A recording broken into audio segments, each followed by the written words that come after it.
ও পয়গম্বর, জমিনে সব কিছু মাপার যন্ত্র আছে গো। ও পয়গম্বর, আপনি বলেন ঈমান মাপার যন্ত্র আছে কিনা?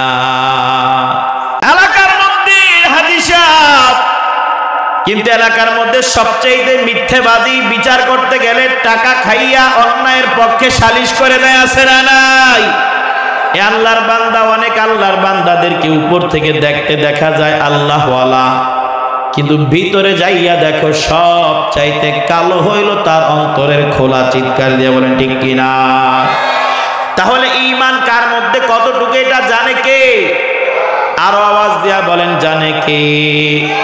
অন্তরের খবর জানে কে? আল্লাহর নবীকে, পয়গম্বরকে সাহাবায়ে কেরাম প্রশ্ন করেন, ইয়া রাসূলুল্লাহ, ইয়া হাবিবাল্লাহ, ও পয়গম্বর, আমাদের ভিতরে কতটুকু ঈমান আছে এটা আমরা কেমনে পরীক্ষা করব? পরীক্ষা করার সিস্টেম কি? পয়গম্বর কত সুন্দর করে জানায়। قال النبي صلى الله عليه وآله وسلم إذا ساءتك سيئتك وسرتك حسنتك فأنت مؤمن। الله أكبر। মায়ার নবী আমার জবাব দেয়, ও সাহাবায়ে কেরাম শোনো, যখন তোমার কাছ থেকে মন্দ কোনো কাজ বের হয়ে যায়, তোমার কাছ থেকে একটা মন্দ কাজ যদি হয়ে যায়, একটা অন্যায় কাজ যদি তোমার দ্বারা সংগঠিত হয়ে যায়, অন্যায় কাজ সংগঠিত হওয়ার পর যদি তোমার অন্তরের ভিতরে আফসোস হয়, খেয়াল করে না শুনলে কিন্তু বুঝবেন না, আমি তাসাউফের লাইনে একটু আগাইতেছি। অন্যায় কাজ হয়ে গেল, এই সুনামগঞ্জের জমিনে একটা মানুষের দ্বারা, ইমানদারের দ্বারা অন্যায় একটা কাজ হয়ে গেল। বন্ধুর সাথে কথা বলার মধ্যে হঠাৎ করে একটা মিথ্যে কথা বলে ফেললো, বন্ধু চলে গেল।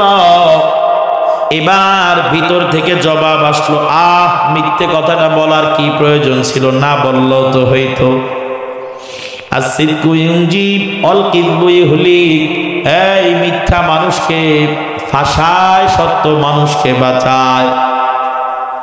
মিথ্যে বের হওয়ার পর আল্লাহর বান্দা বন্ধু চলে যাওয়ার পর চিন্তা করে, হায় হায়, রসুল মিথ্যে পছন্দ করেন না, আল্লাহ মিথ্যে পছন্দ করেন না, কেন আমি মিথ্যে কথাটা বললাম?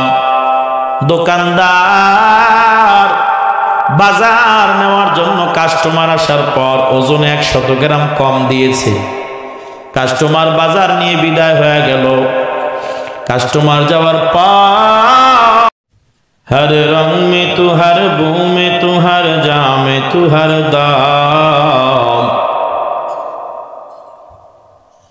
हर रंग में तू, हर बू में तू, हर जा में तू, हर दाम, देखता जिधर चाहता हो अब की रहम कराम,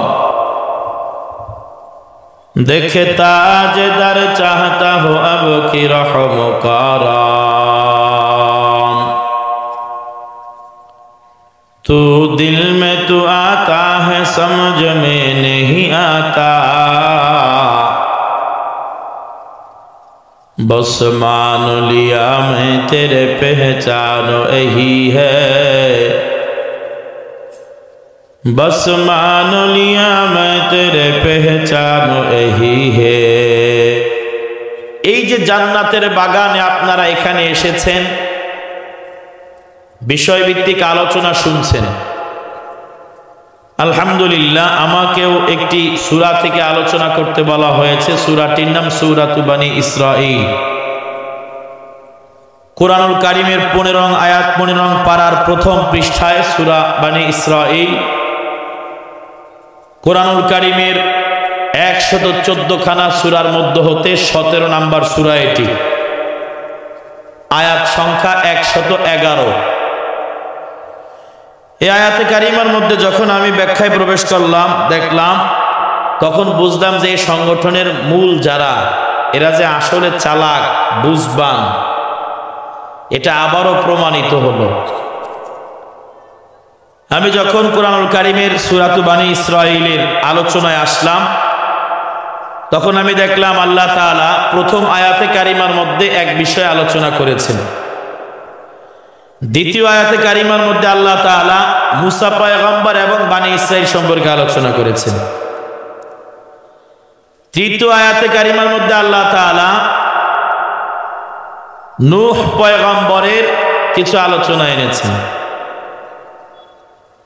চতুর্থ আয়াতে কারিমার মধ্যে তাও বনি ইসরাইলের আলোচনা, যেটা আমি প্রয়োজন মনে করলাম যে বর্তমান প্রেক্ষাপট হিসাবে, যেহেতু ইসরায়েল বাহিনী আল আকসার উপরে বর্তমানে হামলা করতেছে এবং এটি একটি বর্তমানে চলিত বিষয়, শুধু বাংলাদেশে নয় সারা পৃথিবীর মানুষের জন্য। চিৎকার দিয়ে বলেন ঠিক কিনা? আমি আয়াতে কারিমাটি দেখে বললাম 5 আয়াতে কারিমার মধ্যে আলোচনা এক একটার মধ্যে এক এক রকম। তবে হ্যাঁ, বনি ইসরাইল কেন রাখা হয়েছে এই সূরার মধ্যে অধিকাংশ আয়াতে কারিমার মধ্যে বনি ইসরাইলের আলোচনা আছে। তো আমি দেখলাম যে আল্লাহ তাআলা যে বলেছেন অকাদাইনা বনি ইসরাইল ফিল কিতাব লা তুফসিদুন্না ফিল আরদ মাররাতাইন ওয়া লা তা'লুন্না উলুওয়ান কাবীরা। এই আয়াতে কারিমার মধ্যে যে আলোচনা এসেছে এটা বর্তমান প্রেক্ষাপটের সাথে একটা মিল আছে। তো ইনশাআল্লাহ আল্লাহ তাআলা যতটুকু তৌফিক দান করে প্রত্যেক আয়াতের ব্যাখ্যায় যদি প্রবেশ করা হয়, যেমন প্রথম আয়াতে কারিমার মধ্যে রাসূল করিম সাল্লাল্লাহু আলাইহি ওয়া আলিহি ওয়াসাল্লামের মিরাজের আলোচনা এসেছে। আপনারা যতটুকু জেনেছেন মিরাজের আলোচনা ছোট না বড়? আওয়াজ দিয়ে বলেন ছোট না বড়? এবং মুসা পয়গম্বর আর বনি ইসরাইলের আলোচনা ছোট না বড়? অল্প বড় না অনেক বড়? অনেক বড়। মাশাআল্লাহ, আপনারা অনেক উলামায়ে কেরামের কাছ থেকে, আপনাদের এলাকার খতিব সাহেবদের কাছ থেকে, ইমামদের কাছ থেকে, আলেম উলামাদের কাছ থেকে শুনে শুনে আলহামদুলিল্লাহ আপনারা অনেকটাই আগে থেকেই মুখস্থ করে রেখেছেন, মুখস্থ হয়ে গেছে। বলে কেন? বলে আগে বয়ান শোনার জন্য সিলেট শহরে যাওয়া লাগতো অথবা সুনামগঞ্জ শহরে যাওয়ার প্রয়োজন হইতো। হ্যাঁ, বাংলার বড় বড় আলোচকরা এসে সুনামগঞ্জ শহরে আলোচনা করত। যাতায়াত ব্যবস্থাও ভালো ছিল না। অনেক সময় হেঁটে হেঁটে ওয়াজ পাগল, বয়ান পাগল মানুষগুলো বয়ান শ্রবণ করার জন্য সেই সুনামগঞ্জ শহরে যেত। কি বলেন ঠিক কিনা? আসা যাওয়ার ব্যবস্থাটাও ভালো ছিল না। যাওয়ার জন্য কোন রকম গাড়ি পাওয়া গেল, আসার সময় দীর্ঘ পথ হেঁটে হেঁটেই আসার প্রয়োজন হয়েছে। কিন্তু এখন আলহামদুলিল্লাহ ঘরে ঘরে ঘরে ঘরে মোবাইলের সুবাদে, অনলাইনের সুবাদে ঘরে ঘরে ঘরে ঘরে উলামায়ে কেরামের বয়ানের আওয়াজ আছে না নাই? বরং আমরা তো পজিটিভ বলতে গেলে আমরা এটা দেখি, আগে যে সমস্ত যুবকদের মোবাইল ফোনের মধ্যে গান বাজনা ছিল, নাপাক গান, নাপাক শিল্পীদের গান, এখন আমাদের সে সমস্ত তরুণ স্কুল কলেজ ইউনিভার্সিটি পড়ুয়া যুবক ভাইদের মোবাইলের মধ্যে গান পাওয়া যায় না। উলামায়ে কেরামের বয়ান পাওয়া যায়, কারি সাহেবদের তিলাওয়াত পাওয়া যায়, হাফেজ তাকরিমের তিলাওয়াত পাওয়া যায়। উচ্চ আওয়াজে বলেন ঠিক কিনা? আগে আমরা একটা কথা প্রচলন ছিল, স্কুল কলেজে যারা লেখাপড়া করে এরা দিন থেকে অনেক দূরে, কিন্তু এই কথাটা আমাদের স্কুল কলেজ ইউনিভার্সিটির ভাইয়েরা আগের থেকে অনেকটাই বন্ধ করে দেওয়ার পথে। বলেন আলহামদুলিল্লাহ। বলে কিভাবে? বলা হয় আগে একটা শ্রেণীর মানুষ ছিল, স্কুল আলাদা মাদ্রাসা আলাদা, এটা বোঝানোর চেষ্টা করত। উলামায়ে কেরামের কাছ থেকে স্কুল কলেজ ইউনিভার্সিটির যুবক ভাইদেরকে আলাদা করার চেষ্টায় নিমজ্জিত ছিল।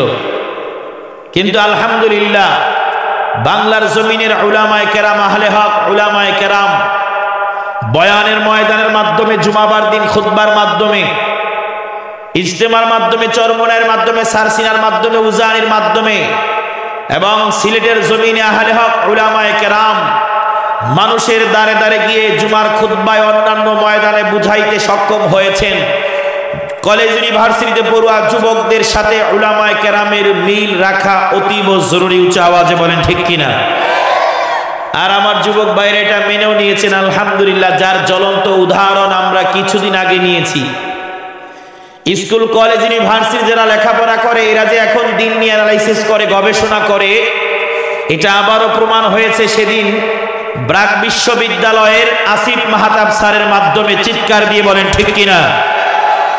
ব্র্যাক বিশ্ববিদ্যালয়ের আসিফ মাহতাব স্যার একা স্কুলের টিচার হয়ে এমন একটি আওয়াজ তুলেছেন যে বর্তমানে মানুষ সমকামিতা, ট্রান্সজেন্ডার সহকার সম্পর্কে অনেকেই আগে না জানলেও এখন আলহামদুলিল্লাহ অনেকেই এই ব্যাপারে জানে এবং সতর্ক। চিৎকার দিয়ে বলেন ঠিক কিনা? ধন্যবাদ জানাতে হয় সিলেটের সুনামগঞ্জের জমিন থেকে সেই আসিফ মাহতাব স্যারকে। ধন্যবাদ জানাতে মন চায় যেই মায়ের গর্ভে থেকে আসিফ মাহতাবের মতো বীর সৈনিক জন্মগ্রহণ করেছে সেই মাকে।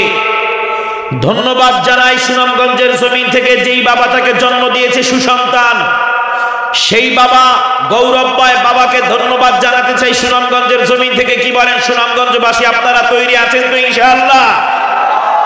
আল্লাহ আমাদেরকে কবুল করুন, সকলে পড়ি আমিন। ব্র্যাক বিশ্ববিদ্যালয়ে যখন ট্রান্সজেন্ডার সম্পর্কে সমকামীদেরকে উস্কে দেওয়ার জন্য বইয়ের মধ্যে লেখা হলো, আল্লাহু আকবার, এক আসিফ মাহতাব স্যার প্রতিবাদ করায় অনলাইনের মধ্যে আমার কলেজ ইউনিভার্সিটির যুবক ভাইয়েরা নাটকের মাধ্যমে, শর্ট ফিল্মের মাধ্যমে, কৌতুকের মাধ্যমে ভিডিও তৈরি করে, শিক্ষামূলক ভিডিও তৈরি করে দেশের মানুষের কাছে এই মেসেজ পৌঁছে দিতে পেরেছেন যে সমকামিতা হলো সবচাইতে নিকৃষ্টতম কাজ। এরা লূত আলাইহিস সালামের কাফের উম্মতরা করে তারা ধ্বংস হয়েছে। সুতরাং যারা বর্তমানেও সমকামিতা করবে বা এটাকে সমর্থন জানাবে, তারাও লূত পয়গম্বরের কওমের মতো ধ্বংস তাদের অনিবার্য। পৃথিবীর কোন শক্তি তাদের ধ্বংসকে ঠেকাতে পারবে না। ঠিক কিনা কর? এটা আমাদের কলেজ ইউনিভার্সিটির যুবক ভাইরা করেছে, সেলুট তোমাদেরকে। তোমরা যে সত্যকে সত্য হিসেবে মেনে নিয়েছো, মিথ্যাকে তোমরা দূরে ঠেলে দিয়েছো, জন্য তোমাদেরকে ধন্যবাদ। ভালো লাগে যখন আমাদের কলেজ ইউনিভার্সিটির যুবক ভাইদেরকে এখন 5 ওয়াক্ত নামাজ আদায় করতে দেখি, যখন যুবকদের হাতে এখন তাসবিহ দেখি, তখন আমাদের উলামায়ে কেরামের কাছে ভালো লাগে নাকি খারাপ লাগে বলেন? আরো আওয়াজ দিয়া বলেন, ভালো লাগে না খারাপ লাগে? আল্লাহু আকবার।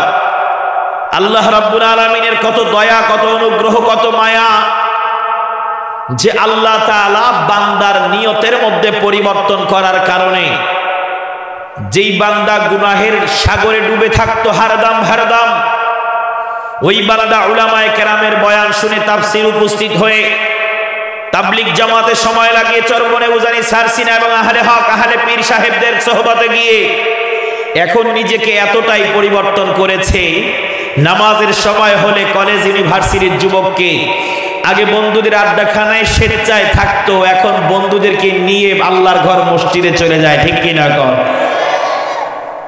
আল্লাহ তাআলা আমাদের এই যুবক ভাইদেরকে কবুল করুন, সকলে পড়ি আমিন। আমার দিন সাক্ষী দেয়, ভবিষ্যতেও যদি কোনো সংকটপূর্ণ দিন চলে আসে, উলামায়ে হক্কানি, উলামায়ে রব্বানি যদি কোনো বিষয়ে স্পষ্ট করে বলে এটা বাতিল, বর্তমানে পৃথিবীর জমিন নয়, শুধু বাংলার জমিনই হাজারো তরুণ আলেম, হাজারো আমজনতা, হাজারো তাওহীদি জনতা তৈরি আছে উলামায়ে কেরামের হককে হক হিসাবে মেনে নেওয়ার জন্য। জান লাগলে জান দিতে হবে, মান লাগলে মান দিতে হবে। তবু বাংলার জমিনে কোনো বাতিলকে উলামায়ে কেরাম যেমন গ্রহণ করে না, আম পাবলিক কলেজ ইউনিভার্সিটির যুবক ভাইরা তেমন গ্রহণ করবে না, করবে না, করবে না। ঠিক কিনা? বলে কেন? বলা হয় মুসলমানদের জবানটা তো হলো দামি জবান। মুসলমান জবান দিয়ে জমিনে আলহামদুলিল্লাহর আওয়াজ দিবে, আসমানের মালিক খুশি হয়ে যাবে। বলেন আল্লাহু আকবার।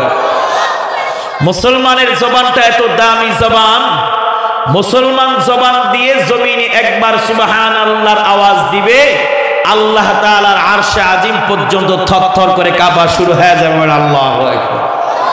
এটা আমি বলি না, এই সুনামগঞ্জের মানুষ, আপনাদের জবানের পাওয়ারটা কত আপনি দেখেন। এই যুবক, তোমার হাতের লেখার পাওয়ারটা কত? তুমি ফেসবুকের মাধ্যমে লেখে একা প্রতিবাদ করে ইতিহাস পাল্টে দিতে পারো। তোমার জবানের পাওয়ারটা কত তুমি জানো? তোমার জবানের পাওয়ার হলো একবার জমিনে যদি আলহামদুলিল্লাহ বলো, রাসূলের হাদিস থেকে এত পরিমাণে খুশি হয় আল্লাহ তাআলা বান্দার মিজানের পাল্লাটাকে নেক আমল দিয়ে ভরপুর করে দেয়। বলেন সুবহানাল্লাহ। এই আল্লাহর বান্দারা, আপনাদের সুবহানাল্লাহর আওয়াজে প্রমাণ হবে আপনারা কতটুকু ঈমানদার।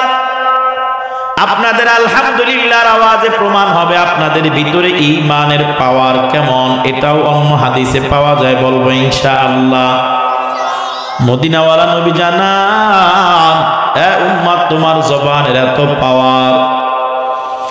আল্লাহর নবী বলেন, উম্মত, জবান দিয়ে একবার যদি সুবহানাল্লাহর আওয়াজ দাও, এই সুবহানাল্লাহর আওয়াজের এত দাম, এত দাম। নবী বলেন, ও সুবহানাল্লাহি তামলাআন ওয়া তামলাউ মা বাইনাস সামাই ওয়াল আরদ। আল্লাহু আকবার।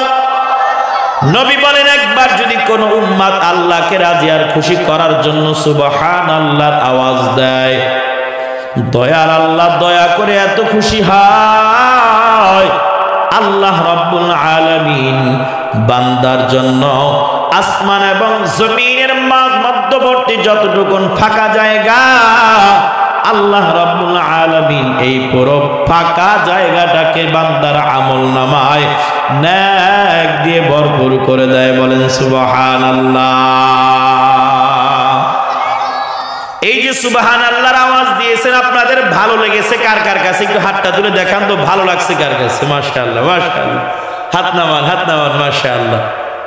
এটা একটা পরীক্ষা, এটা একটা ইমতিহান।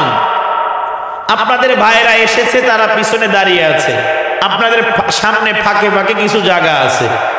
আপনাদের ভাইদেরকে আপনারা জায়গা দিবেন কিনা আপনারা চিন্তা করেন।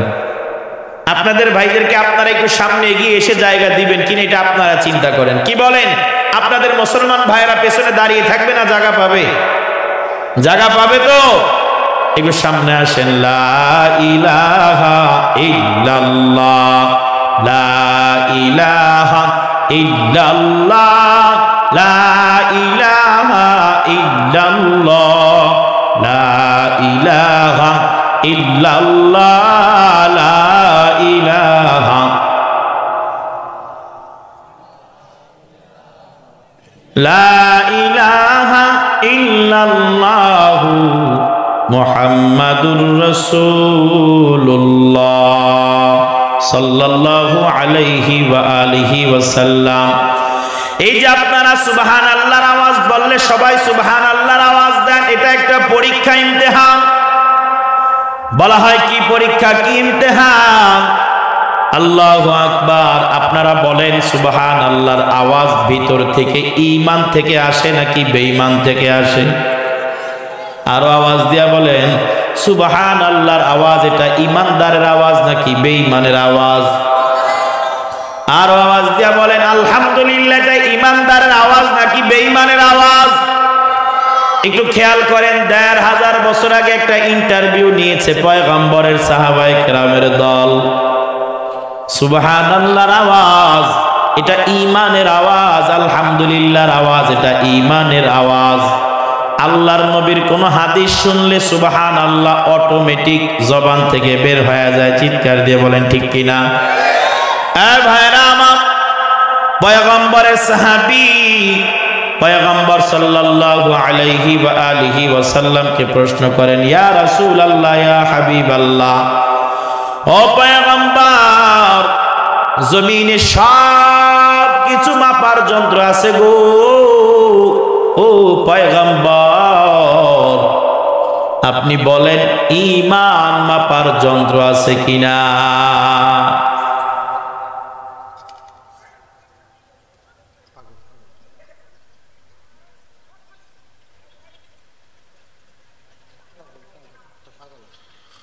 সহজ প্রশ্ন না কঠিন প্রশ্ন? আরে ভাই কঠিন প্রশ্ন। আপনার ভিতরে কতটুকু ঈমান আছে এটা আমি জানবো কিভাবে? কথা বলেন।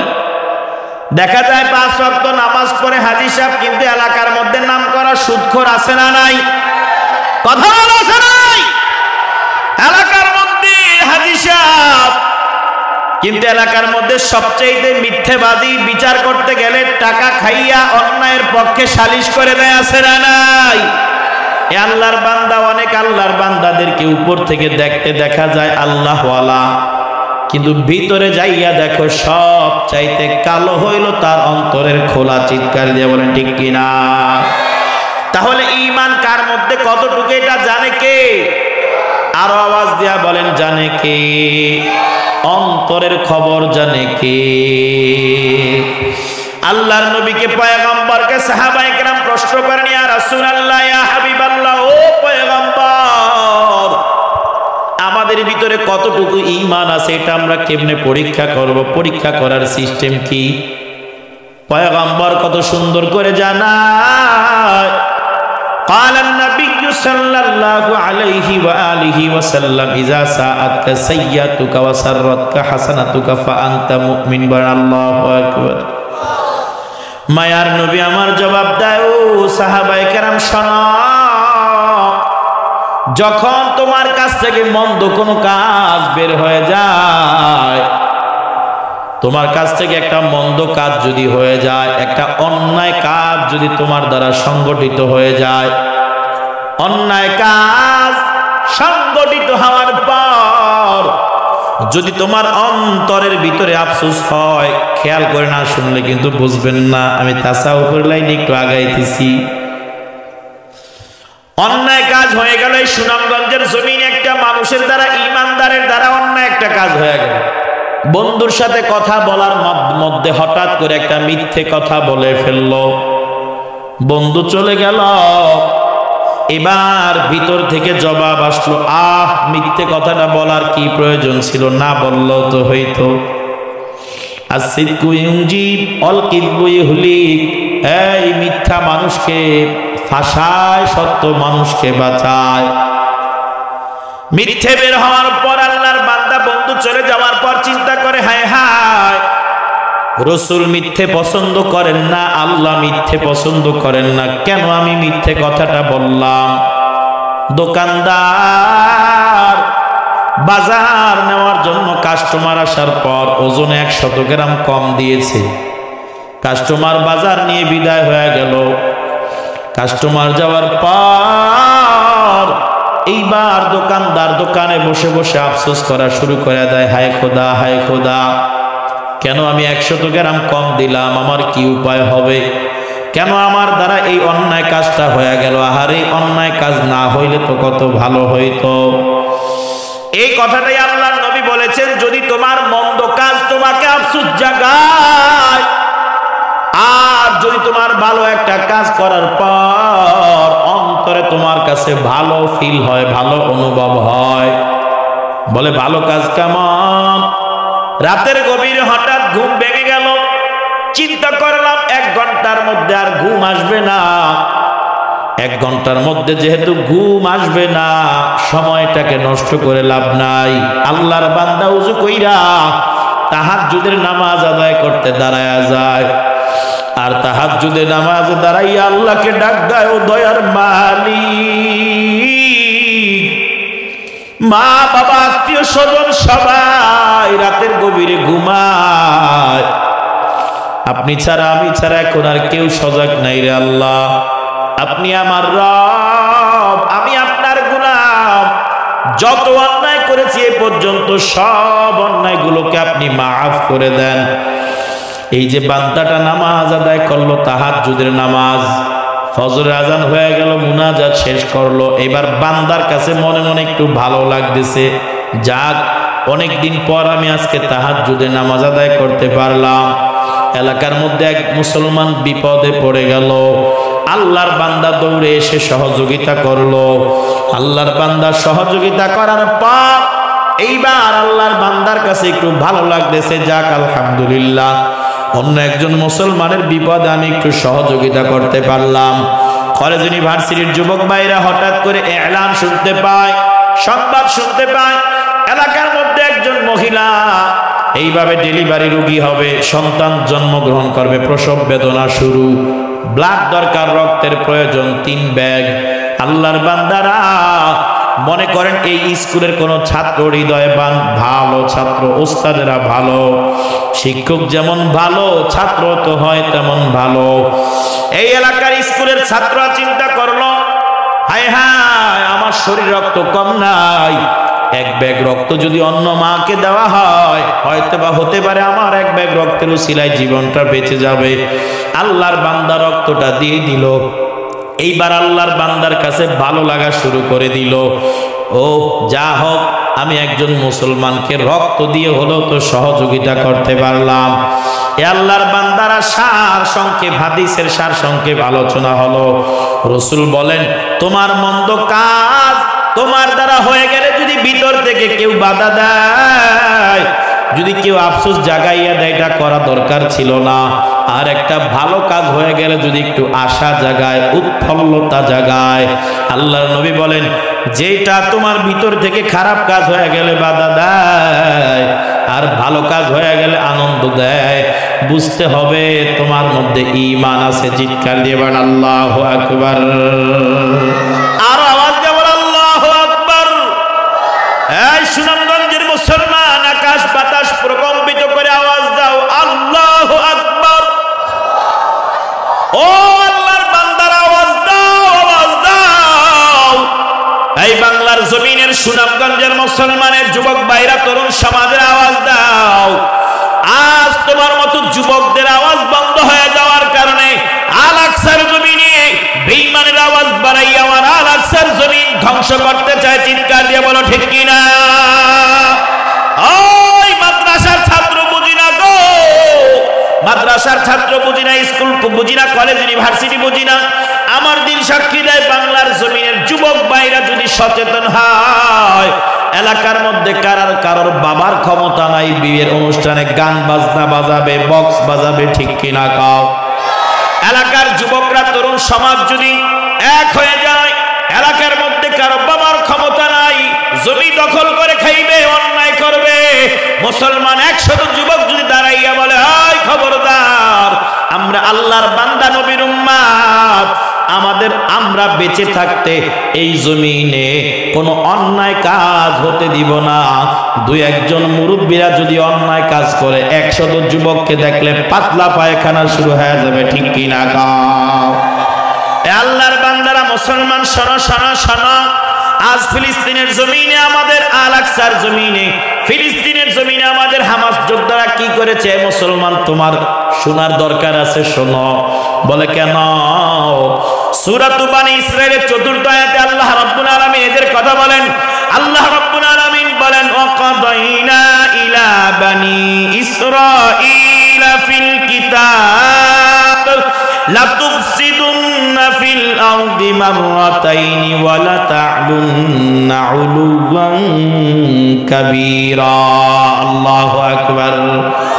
আল্লাহ রাব্বুল আলামিন ইসরায়েলের বাহিনীর ভবিষ্যৎবাণী করে দিয়ে বলেন, শোনেন আই ভাই সুনামগঞ্জের মুসলমান, ভয় পাওয়ার কিছু নাই, হারাবার কিছু নাই, ভয় পাওয়ার কিছু নাই। উঁচু আওয়াজে বলো, মুসলমানদের গোড়ায় আল্লাহ আছেন। বলেন কে আছেন? আর আওয়াজ দিয়ে বলো, মুসলমানদের গোড়ায় কে আছে? আমাদের আল্লাহ আছেন, আমাদের রব আছেন। আমরা এমন রবের উপাসনা করি যেই রব ঘুমায় না, যেই রব খায় না, যেই রব সব কিছু দেখে, যেই রব মুসলমানদের বন্ধু। আওয়াজে বলে আল্লাহু আকবার। আর আওয়াজ দিয়ে বলেন আল্লাহু আকবার। বলেন আমাদের বন্ধু আল্লাহ। উঁচু আওয়াজে বলেন ঠিক কিনা?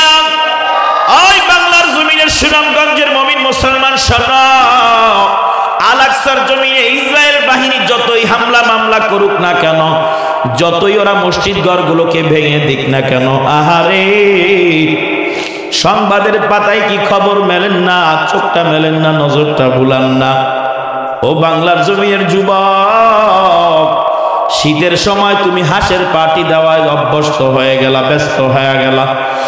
বন্ধুদেরকে নিয়ে কখন হাঁস খাইবা, কখন গান বাজনা বাজাইয়া আনন্দ করবা। আল্লাহু আকবার। অন্যদিকে ওই ফিলিস্তিনের জমিনে আজ পর্যন্ত 27,000 মুসলমানকে বেঈমানেরা শহীদ করে ফেলেছে। বলেন আল্লাহু আকবার। একজন, দুইজন, তিনজন নয়, 27,000 মুসলমান শহীদ। ও সুনামগঞ্জের মুসলমান, ঘুমাও, খাও। ইসলামের জন্য, মুসলমানদের জন্য কতটুকু তোমার মায়া মোহাব্বত শুনতে চাই।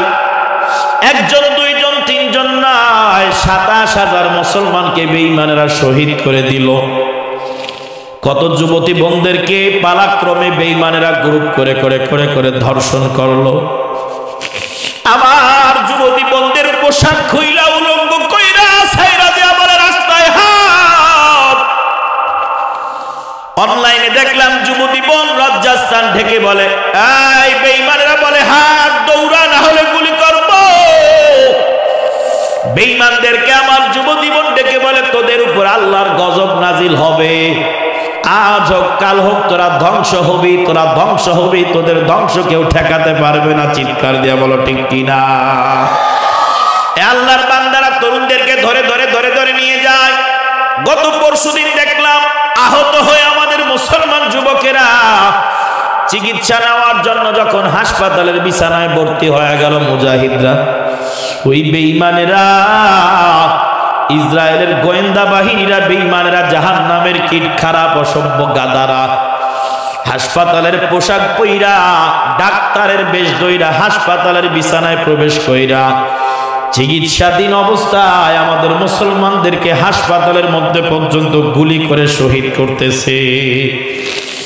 এ আল্লাহর বান্দারা ইসলামের পথে যাইয়া, মিছিল মিটিং এ যাইয়া, নবীর পক্ষে মিছিল করতে যাইয়া যদি একটা লাঠির আঘাত পায়, এলাকার মধ্যে তাকে নিয়ে কত অট্টহাসি হাসা হয়। উলামায়ে কেরাম, আলিয়া মাদ্রাসার উলামায়ে কেরাম, কওমি মাদ্রাসার উলামায়ে কেরাম, তাবলীগওয়ালারা, চরমনাওয়ালারা, ফুরফুরা সারসিনাওয়ালারা, হক্কানি পীরেরা এখন নবীর পক্ষে সুনামগঞ্জের জমিনে মিছিলে বের হয় নবীর সম্মান রক্ষা করার জন্য। এইভাবে প্রশাসনের বাহিনীর মাধ্যমে হোক বা অন্য কোন নাপাক বাহিনীর মাধ্যমে হোক, যদি ধাওয়া খায়, লাঠির আঘাত পায়, এলাকার মধ্যে অন্য মুসলমান তাকে নিয়ে হাসে, বলে কেমন লাগে, লাঠির আঘাতটা কেমন লাগে, আহারে তার কপালটা কত বড় খারাপ। আল্লাহু আকবার। পক্ষান্তরের বিপরীতে ফিলিস্তিনের জমিনে যদি কোনো মায়ের সন্তান শহীদ হয়, অনলাইনে এখনো তালাশ করে দেখো, সেদিন দেখলাম একজন মা তার শহীদ সন্তানকে কোলের মধ্যে নিয়ে রাস্তায় দৌড়ায়। সন্তান বেঈমানদের আঘাতে শহীদ হয়ে গেল, কলিজাটা খানখান হয়ে গেল, ঝাঁঝরা হয়ে যায়। বেঈমানদের গুলির আঘাতে শিশু সন্তানের কলিজা খানখান হয়ে যায়। মা বিচলিত হয় না, ফিলিস্তিনের জমিনের মা বিচলিত হয় না, মন ভাঙে না। অনলাইন এখনো তালাশ করে দেখো, ভিডিওটি দেখে হাজার হাজার লাখ মুসলমান চোখের পানিতে বুক ভাসায়, বলে আল্লাহ, ওই ফিলিস্তিনের জমিনের মা বোনদের ইমানের পাওয়ার এত বেশি। ও আল্লাহ, আমাদের যদি এমন ইমানের পাওয়ার হইতো, শহীদ সন্তানকে মা কোলের মধ্যে নিয়ে, সিনার মধ্যে নিয়ে রাস্তায় দৌড়ায়। আল্লাহু আকবার। আর বলে আমি কামিয়াব হয়ে গেলাম, আমি কামিয়াব হয়ে গেলাম, আমি কামিয়াব হয়ে গেলাম। প্রশ্ন করা হয়, কি কামিয়াব হইছো? মা জবাব দেয়, কিয়ামতের ময়দানে যদি আমাকে আল্লাহ জিজ্ঞাসা করে, বান্দি দ্বারা দুনিয়ার জমিনে কি আমল কইরা আসছো, আমাকে হিসাব দেওয়া লাগবে।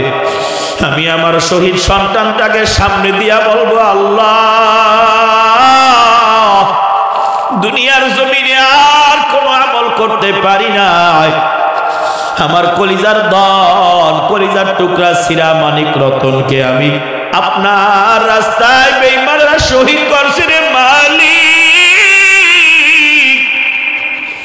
এই সুনামগঞ্জের মুসলমান একজন মা সন্তানকে কতটুকু মহাব্বত করে, ভালোবাসে আপনারাও জানেন। এই জমিনের মধ্যে মার চাইতে আপন কেউ নাই। আল্লাহু আকবার। মা যখন চলে যায়, সন্তানের মতো অভাগা আর কেউ থাকে না। ওই মা এলাকার মানুষকে বলে, সাংবাদিকদেরকে বলে, কিয়ামতের ময়দানে আমি আমার আল্লাহর কাছে আমার সন্তানকে হাজির করব। ও আল্লাহরে চাইয়া দেখ, বেঈমানদের গুলির আঘাতে আমার সোনামণির কলিজাটা খানখান হয়ে যায়। আয় আল্লাহ, আমি আমার শহীদ সন্তানকে আপনার রাস্তায় নিয়ে আসলাম, মেহেরবানি করে এই সন্তানের উসিলায় আমাকে ক্ষমা করেন। পড়েন আল্লাহু আকবার। হে আল্লাহর বান্দারা, কি নেশায় পড়ছো? কিসের আশায় পড়ছো? আল্লাহ রাব্বুল আলামিন এই কথাই বলেন, ভয় পাওয়ার কিছু নাই, আতঙ্কিত হওয়ার কিছু নাই। উঁচু আওয়াজে বলেন, চূড়ান্ত সফলতা বেঈমানদের নাকি মুসলমানদের? এই আওয়াজে হবে না, আরো আওয়াজ দিয়ে বলেন, চূড়ান্ত সফলতা বেঈমানদের নাকি মুসলমানদের? আর আওয়াজ দিয়ে বলেন, চূড়ান্ত সফলতা বেঈমানদের নাকি মুসলমানদের? আজ হোক কাল হোক, টুডে টুমরো, আজ হোক কাল হোক, আপনারা এখন ফিলিস্তিনের জমিনে তাকাইয়া দেখেন, নেতানিয়াহুর বাহিনী পাগল পারা হয়ে গেল। বলে হায় হায়, কি ব্যাপার? এত তালাশ করলাম, এত তালাশ করলাম, তবু হামাস যোদ্ধারা কোথায় গিয়ে পালায়, তাদেরকে পাওয়া যায় না কেন? চিৎকার দিয়ে বলেন আল্লাহু আকবার। ওই বেঈমানরা কল্পনাও করে নাই গাজার জমিনের নিচে 30 ফুট 50 ফুট নিচে হামাস যোদ্ধারা আরো একটি শহর বানিয়ে রেখেছে। চিৎকার দিয়ে বলেন আল্লাহু আকবার। বেঈমানরা কল্পনাও করে নাই যে মুসলমানদের চিন্তা চেতনা এত দূর পর্যন্ত যেতে পারে, ঠিক কিনা বলেন? বেঈমানরা কল্পনাও করে নাই মুসলমানদের চিন্তা চেতনা এত দূর পর্যন্ত যেতে পারে। ইসরায়েলের মধ্যে প্রবেশ করে মুসলমানেরা যত বলে হামলা করবা না, হামলা করবা না, পাল্টা আঘাত মুসলমান করলে কিন্তু পৃথিবীর জমিনে কোনো বেঈমান সহ্য করার ক্ষমতা রাখে না, ঠিক কিনা কর? মুসলমান হামলা করে না, করে না, করে না। মুসলমানের নবীকে গালি দেওয়া হয়, আল্লাহকে গালি দেওয়া হয়, তাহজিদ তামাদ্দুন নিয়ে কথা বলা হয়, কিন্তু মুসলমান যদি চোখের পানি ফেলে বদদুয়া করে, আল্লাহর কাছ থেকে দোয়া করে যদি ময়দানে একবার ঝাঁপিয়ে পড়ে, বেঈমানদের শেষ না দেখে মুসলমান ঘরে ফিরে আসে না, ঠিক কিনা কর? ফিলিস্তিনের জমিনের মুসলমানরা, আল আকসার জমিনের মুসলমানরা ইসরায়েলের মধ্যে ঢুইকা 400 থেকে 500 কে ধইরা, বানরের মতো ধইরাই না গর্তের ভিতর প্রবেশ করাইছে, ঠিক কিনা কর? ইসরায়েলের বাহিনী নেতানিয়াহু পাঠায় দিছে, কয় তালাশ কর আমার বন্দীগুলাকে কোথায় রাখছে। তালাশ করতেছে, তালাশ করতেছে, দিনের পরে দিন যায়, রাতের পরে রাত্র যায়, কিন্তু পায় না। বলে ওরা তালাশ করে উপরে, মাটির উপরে, আর হামাস যোদ্ধারা ওদেরকে রেখেছে মাটির নিচে, ঠিক কিনা কান?